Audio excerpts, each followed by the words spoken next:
जय श्री राधे कृष्णा। हमारे YouTube channel JP Bhardwaj ब्रजवासी में आप सभी का स्वागत है। मैं जेपी भारद्वाज ब्रजवासी माता बहनों एवं सभी भाई बंधुओं का स्वागत करता हूं। आज हम अपने YouTube चैनल के माध्यम से श्रावण मास में करने के लिए कुछ उपाय लेकर के आए हैं, जिसके करने से आपकी मनोकामना पूर्ण होगी। कहते हैं कि यह महीना भगवान शंकर जी की भक्ति के लिए विशेष माना जाता है। धर्म ग्रंथों के अनुसार इस मास में विधि पूर्वक शिव उपासना करने से मनचाहे फल की प्राप्ति होती है। सावन में कई प्रमुख त्यौहार जैसे हरियाली तीज, अमावस्या, नागपंचमी तथा रक्षाबंधन आदि आते हैं। तो इस महीने में भक्ति, आराधना तथा प्रकृति के कई रंग देखने को मिलते हैं।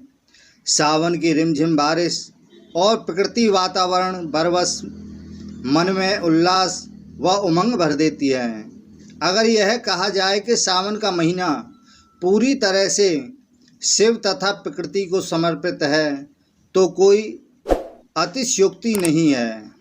हिंदू पंचांग 5वें महीने को सावन कहते हैं। धर्म शास्त्रों में इसे श्रावण भी कहा गया है।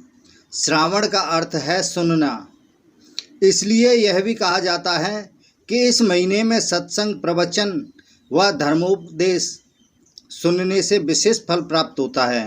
तो ऐसे ही कुछ उपाय हम आपके लिए लेकर के आए हैं, जिसके करने से व्यक्ति की मनोकामना अवश्य ही पूर्ण होगी। वह उपाय क्या हैं, किस तरह से करना चाहिए, वह सभी हम आपको बतलाने जा रहे हैं। उससे पहले जिस किसी ने भी मेरे चैनल को सब्सक्राइब नहीं किया है तो कृपया उनसे अनुरोध है मेरे चैनल को सब्सक्राइब करें तथा बगल में लगा घंटी का बटन अवश्य दबाएं, जिससे हम जो भी वीडियो ऑडियो बनाएं उन सभी का नोटिफिकेशन आपके पास में पहुंचे।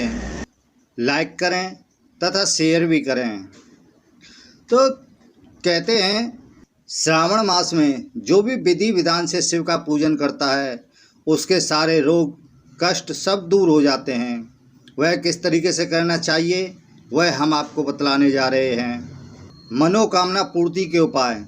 शिव महापुराण में विभिन्न रसों से शिव की पूजा का वर्णन विस्तार पूर्वक किया गया है, जिससे साधक को कई रोगों से छुटकारा मिल जाता है। वहीं पर मनचाहे फल की भी प्राप्ति होती है। तो यह इस प्रकार है। ज्वर यानी बुखार से पीड़ित होने पर भगवान शिव को जलधारा चढ़ाने से शीघ्र ही लाभ उसको मिलता है। उसका बुखार जल्दी ही दूर हो जाता है। सुख व संतान की वृद्धि के लिए यानी पुत्र प्राप्ति के लिए भी जलधारा द्वारा शिव की पूजा बहुत ही उत्तम बताई गई है। नपुंसक व्यक्ति अगर घी से शिव की पूजा करे, वह ब्राह्मणों को भोजन कराए तथा सोमवार का व्रत करे तो उसकी समस्या का निदान हो जाता है। उसकी जो भी मनोकामना है वह सब पूर्ण हो जाती है। यदि व्यक्ति को अपना तेज दिमाग करना है, उसके लिए शक्कर मिश्रित दूध भगवान शिव को चढ़ाएं और सुगंधित तेल से शिव का अभिषेक करने पर समृद्धि में वृद्धि होती है। और सुख के लिए भगवान शिव जी पर ईख यानी गन्ने का रस की धारा चढ़ाई जाए तो उसे सभी सुखों की प्राप्ति होती है। भोग और मोक्ष के लिए व्यक्ति को शिव भगवान को गंगाजल चढ़ाना चाहिए, जिससे उसे भोग व मोक्ष दोनों की प्राप्ति होती है। यदि व्यक्ति मधु यानी शहद की धारा शिव पर चढ़ाता है तो उसको टीबी रोग दूर हो जाता है। यदि व्यक्ति भगवान शिव पर फूल चढ़ाता है तो उसे भी बहुत लाभ प्राप्त होता है। वह किस प्रकार से है? लाल व सफ़ेद आंकड़े के फूल से शिव का अगर पूजन करता है तो उसे भोग और मोक्ष की प्राप्ति होती है। चमेली के फूल से पूजन करने पर वाहन का सुख मिलता है।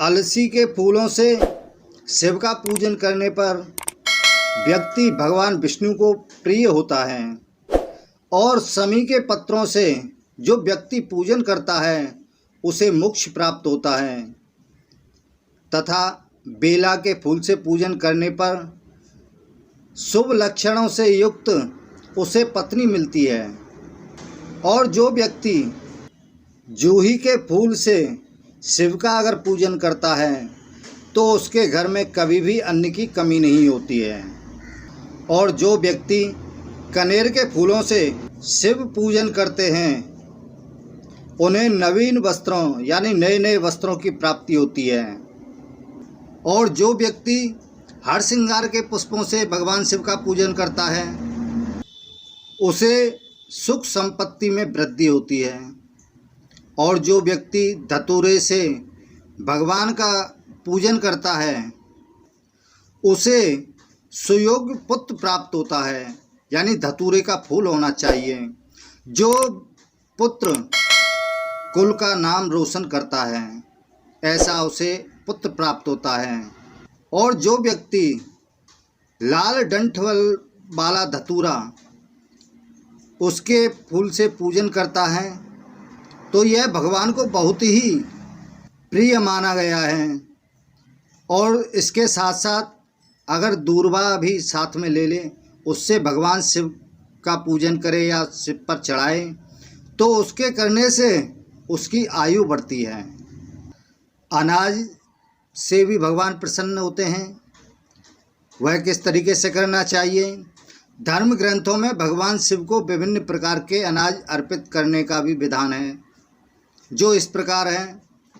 भगवान शिव को चावल चढ़ाने से धन की प्राप्ति होती है और जो व्यक्ति भगवान शिव को तिल चढ़ाते हैं उनके सभी पाप नष्ट हो जाते हैं और जो व्यक्ति भगवान शिव को गेहूं चढ़ाते हैं उन्हें पुत्र की प्राप्ति होती है।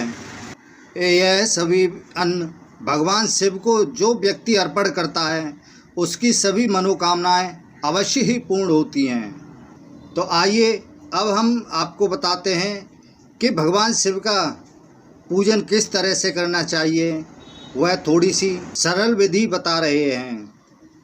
सावन में भगवान शिव को रोज पूजा करने से पुण्य फल प्राप्त होते हैं। भगवान शिव की पूजा इस विधि से करनी चाहिए। सुबह और शाम स्नान के बाद सफ़ेद कपड़े पहन शिव के साथ माता पार्वती जी, गणेश जी, कार्तिकेय जी और नंदीगढ़ की पूजा करें। पूजा में सवेरे पूरब की तरफ मुख करना चाहिए, वहीं पर शाम के वक्त पश्चिम दिशा की ओर अपना मुख रखें।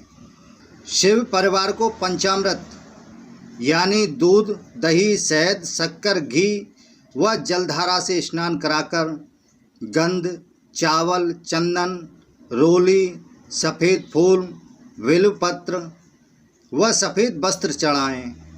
शिव को प्रिय बेलपत्र, भांग, धतूरा भी पूजा में अवश्य ही चढ़ाएं।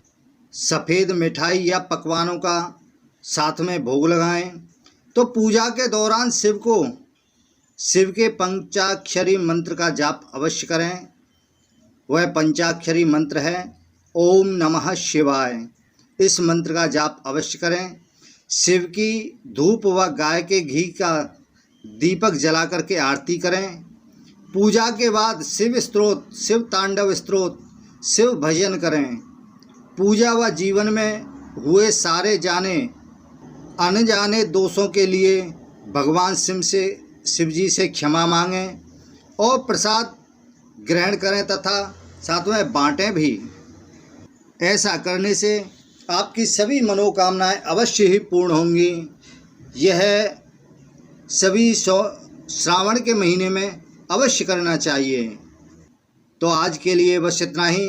जिस किसी ने भी मेरे चैनल को सब्सक्राइब नहीं किया है तो कृपया उनसे अनुरोध है सब्सक्राइब अवश्य करें। बगल में लगा घंटी का बटन अवश्य दबाएं जिससे हम जो भी वीडियो बनाएं उन सभी का नोटिफिकेशन आपके पास में पहुंचे। इसी के साथ ही जय श्री राधे कृष्णा।